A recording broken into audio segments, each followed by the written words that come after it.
আর বাংলার ময়ূক রঞ্জন ঘোষ রথযাত্রা উপলক্ষে হিন্দু ধর্মকে সামনে এনে বামেদের ছোট করার চেষ্টা করছিল।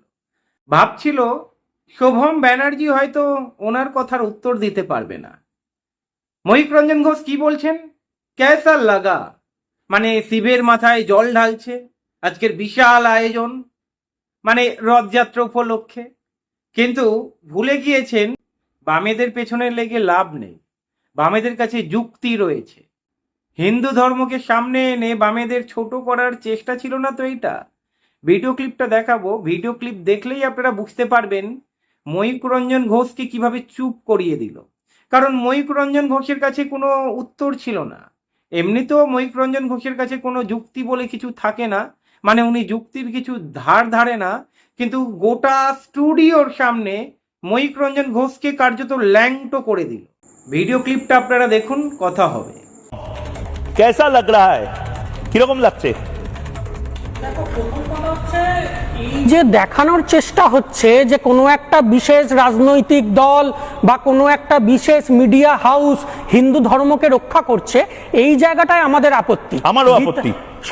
কোনো নির্দিষ্ট মিডিয়া বা কোনো রাজনৈতিক দল হিন্দুত্বকে রক্ষা করছে না, হিন্দুত্বকে হিন্দুরা রক্ষা করছে। চুপ থাকতে পারো না একটু? না, আমি চুপ থাকছি, কিন্তু তুমি এটা বললে না। কে, কোন হরিদাস পাল মিডিয়া বলছে যে মিডিয়া হিন্দুত্বকে রক্ষা করছে?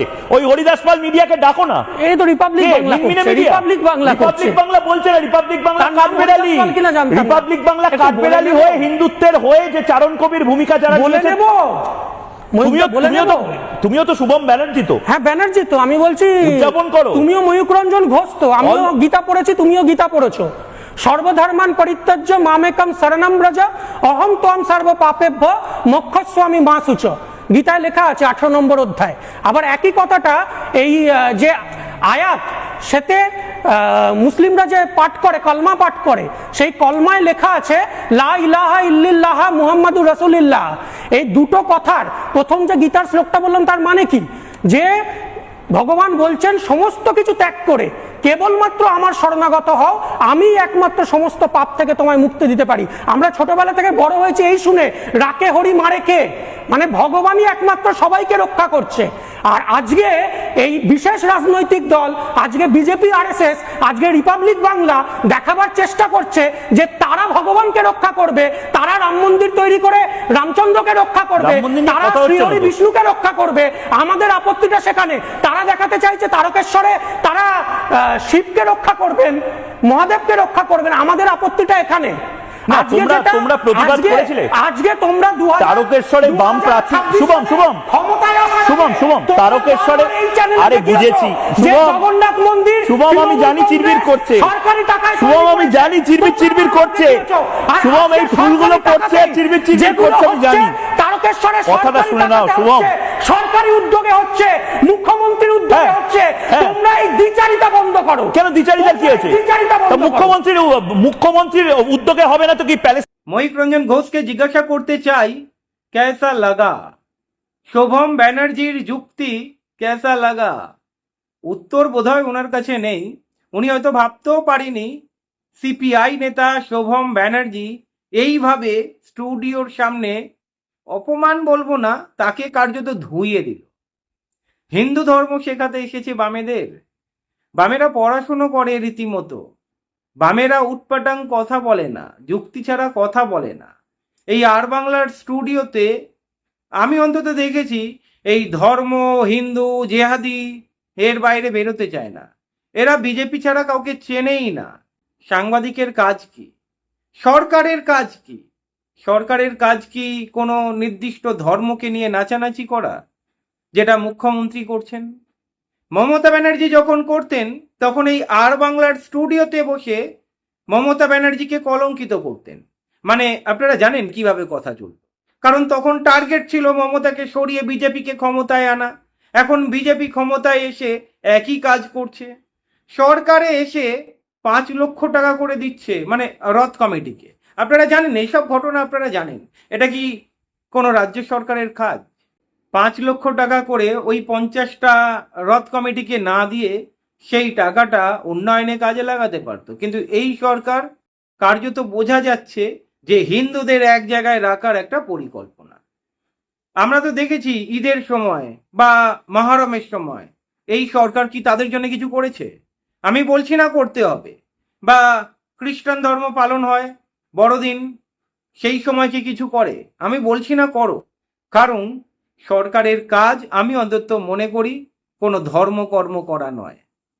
জনগণ সরকারকে নির্বাচিত করে 5 বছরের জন্যে, সমাজের জন্য কাজ করার জন্য, রাজ্যের জন্য কাজ করার জন্য, রাজ্যের জন্য বাজেট পেশ করার জন্য, কৃষকদের জন্য কাজ করার জন্য। কিন্তু এই সরকার কি করছে? প্রশ্নটা রয়ে যায়। এই সরকার ক্ষমতায় আসার পরে যে কটা স্টেপ নিয়েছে এই আর বাংলার স্টুডিওতে বসে এই ময়ূক রঞ্জন ঘোষ, বাহ বাহ বাহ। আমরা পড়েছিলাম না নীরেন্দ্রনাথ চক্রবর্তীর উলঙ্গ রাজা কবিতাটা? দেখতে পাচ্ছে রাজা উলঙ্গ, তবুও রাজাকে বাহ বাহ বাহবা দেয়া এদের কাজ। যাই হোক, দারুণ সাংবাদিকতা, কি বলেন? কিন্তু তার দিয়ে বেশি এটাই বলতে পারি ময়ূক রঞ্জন ঘোষকে কেসা লাগা। বাম নেতাদের সঙ্গে লাগতে শোনা, আর বাম নেতাদের সঙ্গে লাগতে এলে কিভাবে ধুইয়ে দিতে হয় সেটা বাম নেতারা ভালো মতোই জানে। আর বাম নেতারা ওই এড়ে তর্ক করে না, বাম নেতারা যুক্তি দিয়ে কথা বলে। আর শোভম ব্যানার্জি যেভাবে সংস্কৃতির আপনারা দেখেছেন শ্লোক উচ্চারণ করল, দম রয়েছে ময়ূক রঞ্জন ঘোষের সেই শ্লোক উচ্চারণ করার। মানে সেকু মাকু বামেদের বলে, এরা ওই নেকু হিন্দুত্ববাদ না তো? মানে বুঝতেই তো পারছেন আমি কি বলতে চাইছি। মানে হিন্দুদের মাথায় কিভাবে টুপি পরাতে হয় বেশ কিছু মানুষ রয়েছে, তারা ভালো মতোই জানে। আর হিন্দুরা সেগুলো নিয়েই নাচানাচি করে। একদিন না একদিন তো চোখ খুলবেই। অবাক লাগে, বারুইপুরের কাণ্ডটা আপনারা দেখেছেন, তিলকে তাল করে ছাড়লো। মানে বিজেপির বিরুদ্ধে যদি আওয়াজ তোলো তাহলে তোমাকে জেলে যেতে হবে। শুভেন্দু অধিকারী ডায়লগ দিয়ে এসেছিলেন না? উনি বলেছিলেন না কিছু সোশ্যাল মিডিয়া ইনফ্লুয়েন্সার রয়েছে ভিউ এর জন্য মিথ্যা কথা রটাচ্ছে, মিস ইনফরমেশন দিচ্ছে, এবং কিছু নেতা এমন রয়েছেন যারা দাঙ্গা লাগানোর চেষ্টা করছে, তাদেরকে কাউকে ছাড় দেওয়া হবে না। কিন্তু শুভেন্দু অধিকারীকেও একবার বলতে চাই, মুখ্যমন্ত্রীকে, আপনারই মন্ত্রিসভার কিছু মন্ত্রী রয়েছে, বিজেপির রাজ্য সভাপতি শ্রমিক ভট্টাচার্য উস্কানিমূলক যখন কথা বলছে, বিকাশ রঞ্জন বাবুকে মুখ চুপ রাখতে নিদান দিচ্ছেন, বলছে বেশি কথা বলা যাবে না, বামেদেরকে বলছে বেশি কথা বললে ফল ভালো হবে না। এগুলো কি সরাসরি থ্রেট নয়? দিলীপ ঘোষ যখন বলছেন বুদ্ধিজীবী কমিউনিস্টদের দেখলেই ডিম ছোড়ো, এগুলো কি উস্কানিমূলক নয়? আমরা যখন দেখি গির্জাতে গিয়ে গির্জা ভাঙা হচ্ছে জয় শ্রীরাম স্লোগান দিয়ে, সেটা কি উস্কানিমূলক নয়?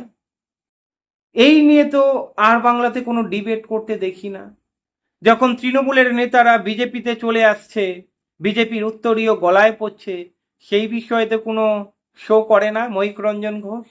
যাই হোক, ময়ূক রঞ্জন ঘোষ ভালো মতোই জানেন বাম নেতাদের পেছনে লাগতে এলে কি দশা হয়, তবুও ওনার কাজ, উনি লাগবেন, এই কারণেই টাকা পান ওনার চ্যানেল থেকে।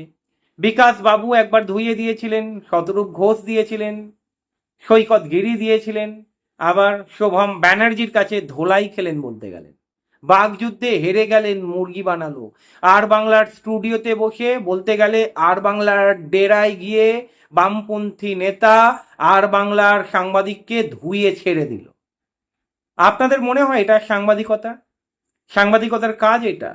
আপনি নির্দিষ্ট দলকে সাপোর্ট করতেই পারেন, শালীনতা তো একটা থাকে। ওনার ফেসবুক পেজে দেখেছেন উনি সেকু মাকু বলে আরো কত কিছু বলে দেন। মানে বোঝা যায় দালালি কোন পর্যায়ে পৌঁছালে এমন কথা বলা যায়। যাই হোক, আপনারা কমেন্ট করে জানাবেন। ভালো থাকবেন।